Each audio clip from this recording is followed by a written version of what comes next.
നമസ്തേ. കഥകളതി സാഗരത്തിലേക്ക് സ്വാഗതം. ഇന്നത്തെ കഥ കെക്കൻമലയിലെ കുഞ്ഞുമാധു. ആ കഥ കുഞ്ഞുമാധുവിൻ്റെ കഥയാണ് നമ്മൾ പറഞ്ഞുകൊണ്ടിരിക്കുന്നത്. ഒതേനനും കെക്കൻമലയിലെ നായന്മാരും, അതാണ് ഈ കഥയുടെ പേര്. നായന്മാരെന്ന് പറയുന്ന അവർക്ക് 12 കെക്കൻമലയിലെ 12 ആങ്ങളമാരുടെ പെങ്ങളാണ്. മൂത്ത പെങ്ങളാണ് കുഞ്ഞുമാധു, രണ്ടാമത്തെ പെങ്ങളാണ് കുങ്കിയമ്മ. അപ്പോൾ കുഞ്ഞുമാധുവിനെ കരിമലക്കോട്ടയ്ക്ക് വിവാഹം ചെയ്തയച്ചു. അത് പോയി കഴിഞ്ഞിട്ട് 3 കുട്ടികളെ പ്രസവിച്ചതിന് ശേഷമാണ് 4ാമതും ഗർഭിണിയായപ്പോഴാണ് തൻ്റെ സ്വന്തം വീട്ടിലേക്കൊന്ന് വരുന്നത്. കുറച്ച് ദൂര വ്യത്യാസമുണ്ട് ഇവരുടെ വീടുകൾ തമ്മിൽ. മാത്രമല്ല ഇവരെ ഇടയ്ക്ക് ആങ്ങളമാരൊക്കെ പോവും കാണും, അങ്ങനെ അന്വേഷിക്കാത്രേ പറ്റുള്ളൂ. 4ാമത്തെ പ്രസവത്തിന് വന്ന കുഞ്ഞിമാധുവും അനിയത്തിയായ കുങ്കിയമ്മയും കൂടി രാമായണം കഥ പാടിക്കൊണ്ടിരിക്കുന്ന സമയത്ത് പുലിനാട്ട് വാഴുന്ന തമ്പുരാൻ അതുവഴി വന്നു. കുങ്കിയമ്മയെ വിവാഹം കഴിച്ചാൽ കൊള്ളാമെന്നുള്ള ആഗ്രഹം പറയുകയും ചെയ്തു. ആ സമയത്ത് ആങ്ങളമാരായ 12 പേരും തങ്ങളുടെ ഭവനത്തിലുണ്ടായിരുന്നില്ല. രാജാവിനോട് പറഞ്ഞു, ആങ്ങളമാർ വരുമ്പോൾ പറയാം, അങ്ങ് ഓല കൊടുത്തയച്ച വേണ്ടതുപോലെ ചെയ്യാം. അപ്പോൾ തമ്പുരാനും പറഞ്ഞു, ഞാൻ കോട്ടയ്ക്കകത്ത് ചെന്നിട്ട് ഓല കൊടുത്തയക്കാം ഈ കെക്കൻമലയിലെ നായന്മാർക്ക്, ആങ്ങളമാർക്ക് എന്നും പറഞ്ഞു പോയി. അങ്ങനെ കുറച്ച് ദിവസം കഴിഞ്ഞപ്പോൾ പുലിനാട്ട് തമ്പുരാൻ്റെ ഓലയും കൊണ്ടൊരു ദൂതൻ വന്നു. കെക്കൻമലയിലെ മൂത്ത ജ്യേഷ്ഠൻ അത് വായിച്ചപ്പോൾ അതിൻ്റെ വിവരം ഇത് തന്നെയാണ്. നിങ്ങളുടെ താഴെയുള്ള സഹോദരിയായ കുങ്കിയമ്മയ്ക്ക് എണ്ണ തേപ്പാനാരും കൊടുത്തിട്ടുണ്ടോ? ആരെങ്കിലും എണ്ണ തേക്കാനുള്ള പണം കൊടുത്തിട്ടുണ്ടോ എന്ന് വെച്ചാൽ വിവാഹം ആലോചനയിലുണ്ടോ? ഊഴം പറഞ്ഞാരും വന്നിട്ടുണ്ടോ? വിവാഹം കഴിക്കാൻ സമ്മതിച്ച ആരെങ്കിലും വന്നിട്ടുണ്ടോ? അതാണ് ചോദിച്ചിട്ടുള്ളത്. അതിന് മറുപടിയായിട്ട് കെക്കൻമലയിലെ മൂത്ത ജ്യേഷ്ഠൻ, കുഞ്ഞിമാധുവിൻ്റെയും കുങ്കിയമ്മയുടെയും മൂത്ത ജ്യേഷ്ഠൻ അങ്ങോട്ട് മറുപടി കൊടുത്തയച്ചു. പുലിനാട് വാണുള്ള തമ്പുരാനെ അങ്ങോട്ട് വിളിച്ച് പറയാണ്, എഴുതി കൊടുക്കുകയാണ്. കെക്കൻമല വാണ മാധു ഏടത്തി, അതായത് ഞങ്ങളുടെ എല്ലാം മൂത്ത സഹോദരിയായ മാധു ഏടത്തി തന്നെയതു പെറ്റോണ്ടാല്. 4ാമത്തെ പ്രസവത്തിനായിട്ട് കല്യാണം കഴിഞ്ഞ് പോയതിനു ശേഷം ഞങ്ങളുടെ വീട്ടിൽ വന്നിട്ടുണ്ട്. അങ്ങനെ അവർ വന്നിട്ട് അവരുടെ പ്രസവം സുഖമായിട്ട് നടന്നു കഴിഞ്ഞാൽ പെറ്റുനായിപ്പത കുളിച്ചോണ്ടാല് എന്ന് പറഞ്ഞാൽ കുളിയാണ്, പ്രസവിച്ചതിന് ശേഷമുള്ള കുളിയാണ് പ്രധാന ദേഹരക്ഷ. ആ ദേഹരക്ഷയായ പെറ്റ് കിടന്നിട്ടുള്ള കുളിയും കാര്യങ്ങളും ശുശ്രൂഷയെല്ലാം കഴിഞ്ഞാൽ ഒലവില്ല മുറിക്കു കൂറിക്കമ്മക്ക്. അതിനുശേഷം അനിയത്തിയുടെ വിവാഹത്തെപ്പറ്റി നമുക്ക് ചിന്തിക്കാം. അവൾക്ക് അങ്ങയുമായിട്ടുള്ള വിവാഹത്തെപ്പറ്റി ചിന്തിക്കാം. നമുക്കത് ഓലയിൽ കുറിച്ച് വയ്ക്കാം എന്നും പറഞ്ഞു. അപ്പോൾ വളരെ അനിയന്മാരൊക്കെ ആയിട്ട് ആലോചിച്ചിട്ടാണ് ഇങ്ങനെ പറഞ്ഞത്. അങ്ങനെ ആ കൊക്കൻമല വാണ നായന്മാരെ കൊക്കൻമല വാണ കുട്ടിയോളുമേ തെക്കിനിപ്പുറത്ത് കളരിക്കലെ കുട്ടിയോളെഴുത്തിന് കൂടുന്നല്ലോ. ഇവരെ കുട്ടികളെയൊക്കെ പഠിപ്പിക്കുന്നുണ്ട്. കുറേ നാൾ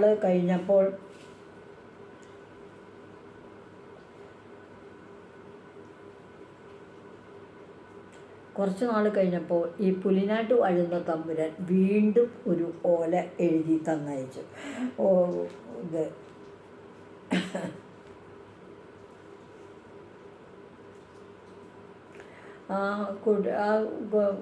ഏതാണ്ട് പ്രസവിക്കേണ്ട സമയമൊക്കെ ആയപ്പോൾ പ്രസവം നടന്നല്ലോ.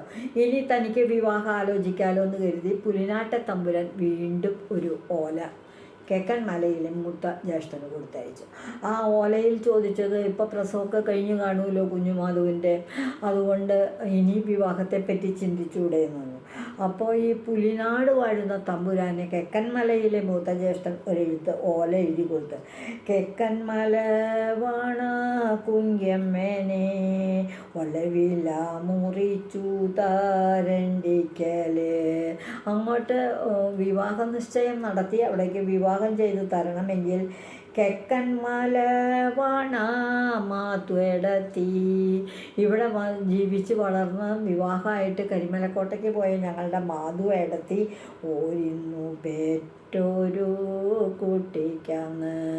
അവർ പ്രസവിച്ചു, നല്ലൊരു കുട്ടിയാണ്. ആ കുട്ടിക്ക് മാസാമാതാറങ്ങോ എത്തിയുണ്ടാലേ ഒരു 6 മാസമാവട്ടെ. ആ കുട്ടിക്ക് ഒരു 6 മാസം അങ്ങോട്ട് എത്തിയാൽ ഒലവില മുറിച്ചു തരുവോഞ്ഞാള്. ഞങ്ങൾ വിവാഹ നിശ്ചയം നടത്താനുള്ള സമ്മതം തരാം. ഒരു 6 മാസം കുട്ടിക്കാവട്ടെ, അതുവരെ ഒന്ന് തമ്പുരാൻ കാത്തിരിക്കണം. തമ്പുരാൻ അപ്പം അതിനും തയ്യാറായി കാത്തിരുന്നു. അങ്ങനെ കുറേ നാൾ കഴിഞ്ഞപ്പോൾ എന്തുണ്ടായി, ഈ വിവാഹാലോചന അങ്ങനെ അടുത്ത് തന്നെ 6 മാസമായി. കുട്ടിക്ക് ചോറ് കൊടുത്ത് അങ്ങനെ ഇവരധികം വൈകാതെ ഈ വിവാഹം അങ്ങോട്ട് നടന്നിട്ട് അനിയത്തിയുടെ വിവാഹത്തിൽ കൂടിയിട്ട് കരിമലക്കോട്ടയ്ക്ക് പോകാമെന്നൊക്കെ തീരുമാനിച്ചിരിക്കുക. അപ്പോൾ ഇവിടെ വന്നിട്ട് മൂത്ത 2 കുട്ടികളും ഉണ്ടല്ലോ, 2 ആൺകുട്ടികൾ. ഈ മാധു അമ്മയുടെ കരിമലക്കോട്ടയിലെ മാധുവിൻ്റെ മക്കൾ, അവർ 2 പേരും എഴുത്തുപള്ളിയിൽ പോയി പഠിക്കാൻ പോകാറുണ്ട്. അപ്പോൾ 2 വയസ്സുള്ളതാണ് കുഞ്ഞിക്കണ്ണൻ. കുഞ്ഞിക്കണ്ണൻ 3ാമത്തെ മകൻ പോണില്ല. പിന്നെ 6 മാസമായിട്ടുള്ള മാധു, ആ കൊച്ചുകുട്ടി. ആ കുട്ടിക്ക് പേരിടുകയും ചോറ് കൊടുക്കുകയൊന്നും ചെയ്തിട്ടില്ല, അത്രയ്ക്കല്ലേ ആവണുള്ളൂ. അന്ന് 6 മാസമൊക്കെ കഴിഞ്ഞിട്ടൊക്കെയല്ലേ പേരിടലും കാര്യങ്ങളൊക്കെ. അപ്പം മൂത്ത 2 കുട്ടികൾ എഴുത്തുപള്ളിയിൽ പോയിട്ട് അക്ഷരം പഠിക്കാനായിട്ട് പോകാറുണ്ട്. അങ്ങനെ അവർ പോയിക്കൊണ്ടിരുന്നു.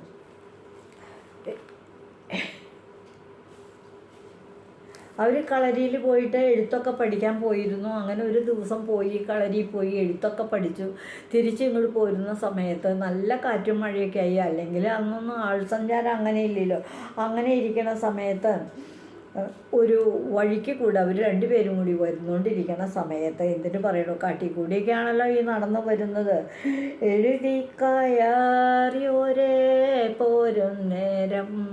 എഴുത്തൊക്കെ കഴിഞ്ഞ് അവർ കുടിപ്പള്ളിക്കൂടത്തിൽ നിന്ന് പോരുന്ന സമയത്ത് ചിങ്ങൻ പൂലിയാതേളി കണ്ടിട്ട് ചിങ്ങംപുലി വന്നിറങ്ങി. എന്താണെന്ന് വെച്ചാൽ കാട്ടിൽ വനത്തിലൊക്കെ കാട്ടുമൃഗങ്ങളുണ്ടാവുമല്ലോ, സിംഹവും പുലിയും കരടിയും കാട്ടുപോത്തും ചെന്നായൊക്കെ. അന്ന് അവർ വരണ വഴിക്ക് ഒരു പുലി ഇറങ്ങി. എന്നിട്ട് എന്തുണ്ടായി, കുട്ടികളെ നോക്കി നടന്നോണ്ടിട്ട് ഈ കുട്ടികളെ 2 കുട്ടികളെ കുട്ടിയോളു പുലി പറ്റി തിന്നു പോയി. കുട്ടിയോളെ പുലി പറ്റി തിന്നു പോയി എന്ന് പറഞ്ഞാൽ ഈ 2 കുട്ടികളെയും പുലി പിടിച്ചങ്ങോട്ട് തിന്നു. കുട്ടികളെ നോക്കി കണ്ട് മരമാണനായന്മാർ കാട് മുഴുവൻ കയറി കഴിഞ്ഞ് വന്നപ്പോൾ ഉടുത്തിരിക്കുന്ന വസ്ത്രത്തിൻ്റെ അംശങ്ങളൊക്കെ രക്തം പുരണ്ട് വഴിയെ കിടക്കണുണ്ട്. എന്തിനു പറയണു, തങ്ങളുടെ സഹോദരിയുടെ മൂത്ത 2 ആൺമക്കളെയും പുലി പിടിച്ചു കഴിഞ്ഞ് വിവരം പിന്നെ അന്വേഷിച്ചു പോയി. ചുട്ടുകൊണ്ട ആൾക്കാരൊക്കെ പോയി, ഒന്നും കണ്ടില്ല. കുട്ടികൾക്ക് 2 പേർക്ക് ആപത്ത് പിണഞ്ഞു.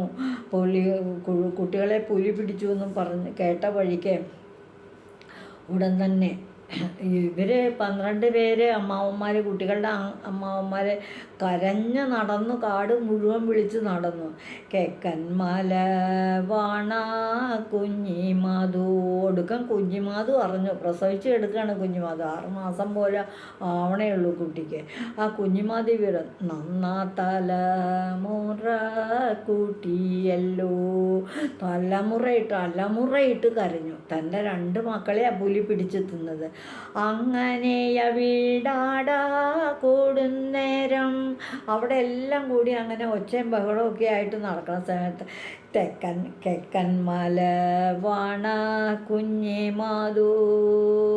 മക്കൾ മരിച്ചുള്ളൂരുക്കം കൊണ്ട്, മക്കൾ മരിച്ച ദുഃഖം കൊണ്ട് മനസ്സങ്കട്ട് ഉരുകി സഹിക്ക വയ്യാണ്ട് തല തല്ലി കരഞ്ഞുകൊണ്ട് മാധു അങ്ങനെ കരഞ്ഞ് ചുമരിലങ്ങട്ട് തലയടിച്ച് മക്കളുടെ മരണവാർത്ത കേട്ട് കരഞ്ഞ മാധു പേടച്ചു മരിച്ചു പോയി. എന്താ ഇവിടെ സംഭവിച്ചത്? 2 മക്കളെ ഒരേ സമയത്ത് പുലി പിടിച്ച് തിന്ന് നഷ്ടപ്പെട്ട മാധുവിന് ആ പുത്രദുഃഖം സഹിക്കവയ്യാണ്ട് തലയടിച്ച് കഴിഞ്ഞ മാധു പേടച്ചു മരിച്ചു പോയി. മാധു അങ്ങ് മരിച്ചു പോയി. അപ്പോൾ പിന്നെ ഇനിയിപ്പോൾ ബാക്കിയുള്ള രണ്ട് 2 വയസ്സുള്ള കരിമല കുഞ്ഞിക്കണ്ണൻ, അതായത് മാധുവിൻ്റെ 3ാമത്തെ മകനുണ്ട്. അവിടെ ചെന്ന് കേക്കന്മലയിൽ ചെന്ന് പ്രസവിച്ച 4ാമത്തെ കുട്ടി, 6 മാസമാവാത്ത കുട്ടി. അങ്ങനെ മാധു മരിച്ചു പോയ ദുഃഖത്തിൽ തങ്ങളുടെ പെങ്ങളോടുള്ളൊരു സ്നേഹാധിക്യം കൊണ്ട് ആ കുട്ടിക്ക്, 4ാമത്തെ കുട്ടിക്ക്, പെൺകുട്ടിക്ക്, അവരെല്ലാം ആ കുട്ടിയെ മാധു മാധു എന്ന് വിളിക്കാനും തുടങ്ങി. അപ്പോൾ കണ്ണനും, കരിമല കണ്ണനും മാധുവും മാത്രമായി കെക്കന്മലയിലെ വീട്ടിൽ. അങ്ങനെ ഈ അമ്മ മരിച്ച ദുഃഖം അറിയിക്കാതെ ഈ 12 ആങ്ങളമാരും എല്ലാവിധത്തിലും സുഭിക്ഷമായിട്ട് കുട്ടികളെ സംരക്ഷിച്ചു. കരിമല കോട്ടയിലേക്ക് പറഞ്ഞയച്ചില്ല, ഇവർ തന്നെ നോക്കി എന്ത് ചെയ്തു. 12 ആങ്ങളമാരുണ്ട്, അവരുടെ ഭാര്യമാരുമുണ്ട്, നാത്തൂമാരുമുണ്ട്. വളരെ കർശനമായിട്ട് നാത്തൂമാരോട് കുട്ടികളെ നോക്കേണ്ട കാര്യമൊക്കെ അമ്മാവന്മാർ ശ്രദ്ധിക്കുകയും ചെയ്യും. തങ്ങളുടെ സഹോദരിയല്ലേ, അതിനേക്കാളേറെ കുട്ടികളുടെ എല്ലാ കാര്യവും ശ്രദ്ധിച്ചിട്ടുണ്ട്. അവരുടെ അമ്മയെപ്പോലെ അവരെ കൊണ്ടു നടന്ന്, മുലപ്പാൽ കൊടുക്കുന്നില്ലെന്ന് മാത്രമേ ഉള്ളൂ, കൊണ്ട് നടന്ന് കുളിപ്പിച്ച്, ഉടുപ്പിടിച്ച്, ഭക്ഷണം കൊടുത്ത്, കൂടെ കിടത്തി, താരാട്ട് പാട്ടി, അവരുടെ കൂടെ കളിച്ച്, ഒരമ്മ ചെയ്യേണ്ട എല്ലാ കർമ്മങ്ങളും ചെയ്ത് അവിടെ നോക്കിയിരുന്നത് കുഞ്ഞിമാധുവിൻ്റെ അനിയത്തിയായ കുങ്കിയമ്മയാണ്. അങ്ങനെ കുറച്ച് ദിവസം അപ്പം കേട്ടു, പുലിനാട് തമ്പുരാൻ കേട്ടു കുഞ്ഞിമാധു മരിച്ചുപോയി, മക്കൾ 2ഉം മരിച്ചുപോയി എന്ന് കരുതിയിട്ട് തനിക്ക് ആ കെക്കന്മലയിലെ കുങ്കിയമ്മോട് തോന്നിയ ആ കമ്പം, വിവാഹം കഴിക്കണം എന്നുള്ള തോന്നൽ, അതിന് മാറ്റമൊന്നുമില്ലല്ലോ. കുറച്ച് ദിവസം കഴിഞ്ഞപ്പോൾ വീണ്ടും കൊടുത്തയച്ചു. ഈ ഓല കൊടുത്തയച്ചു. ഓലയിൽ എന്താ പറയണതെന്ന് വിചാരിച്ചാൽ, ഒരു നിവർത്തിയില്ല. അപ്പോൾ വീണ്ടും ഓല വന്ന് വായിച്ചപ്പോൾ ഈ കുങ്കി പറഞ്ഞു, കെക്കന്മാല വാണ നായന്മാരെ, ആങ്ങളമാരോടായിട്ട് പറയണ്ടായി. കെക്കന്മാല അല്ല ഇവരെ എന്താണ്, പുലിനാട്ട് തമ്പുരാൻ നായന്മാർക്ക് ഓല കൊടുത്തേക്ക്. കേക്കന്മല വാണ കുങ്കിയമ്മേനെ, ആ കുങ്കിയമ്മയെ എനിക്ക് മേലിൽ വരും മുമ്പ് വ്യാഴാഴ്ചയ്ക്ക്, നല്ല അടുത്ത വ്യാഴാഴ്ചയ്ക്ക് മുമ്പ്, വ്യാഴാഴ്ച ദിവസം എനിക്ക് എന്തായാലും മുഖവില മുറിച്ചു തരണം. എനിക്ക് നിർബന്ധമായിട്ട് പറയാം, എനിക്ക് വിവാഹം ചെയ്തു തരണം നിങ്ങൾ എന്ന് പറഞ്ഞു ഓല കൊടുത്തയച്ചു. അതിന് സമ്മതമാണെന്നുള്ള മറുപടി അപ്പോൾ കൊടുത്തയക്കണം. അതാണ് ഒരു സാമാന്യ മര്യാദ. ഇവർ മറുപടി എഴുതാനായിട്ട് തുടങ്ങിയ വഴിക്ക് എന്ത് പറഞ്ഞു, ഈ കുങ്കിയമ്മ വേഗം അങ്ങോട്ട് ഉമ്മറത്തേക്ക് വന്ന്, ഞാളിന്നതെന്താണ് വേണ്ടുന്നത്, ഞാൻ എന്താ ചെയ്യണ്ടേ എന്നും ചോദിച്ചു.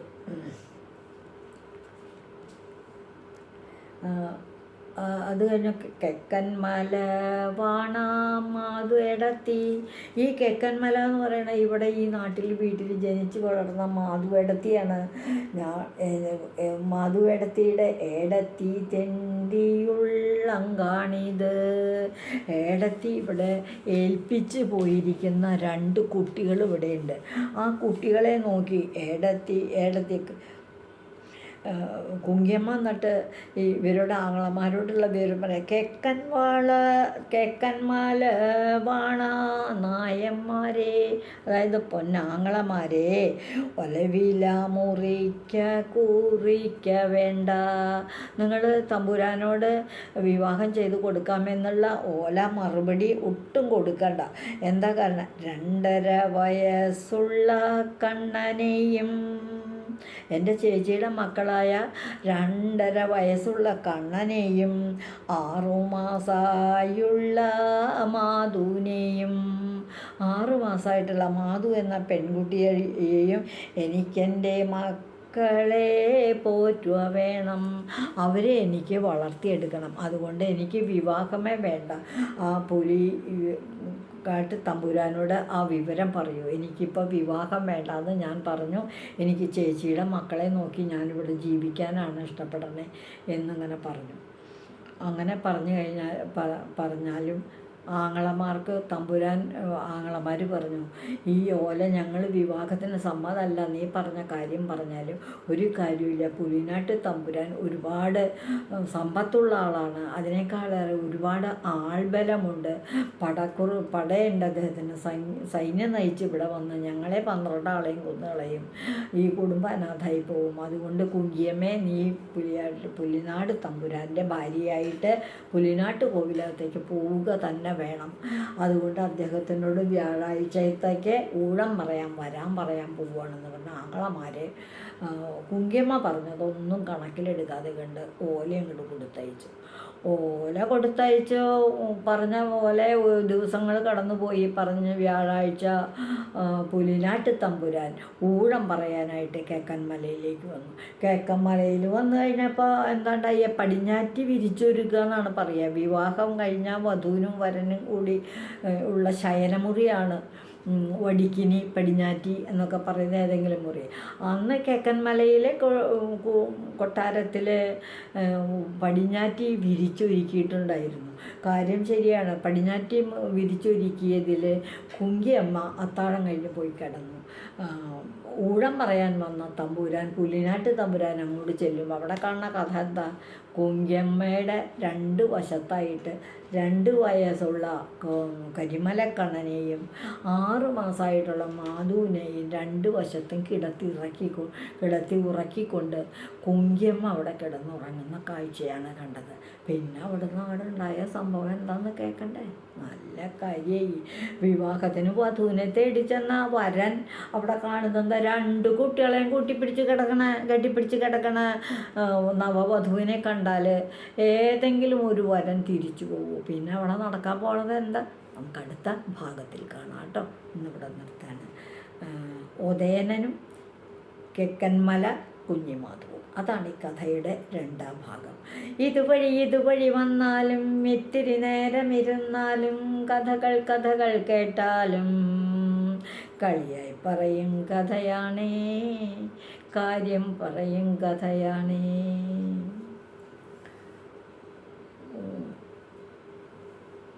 എല്ലാവർക്കും നന്ദി.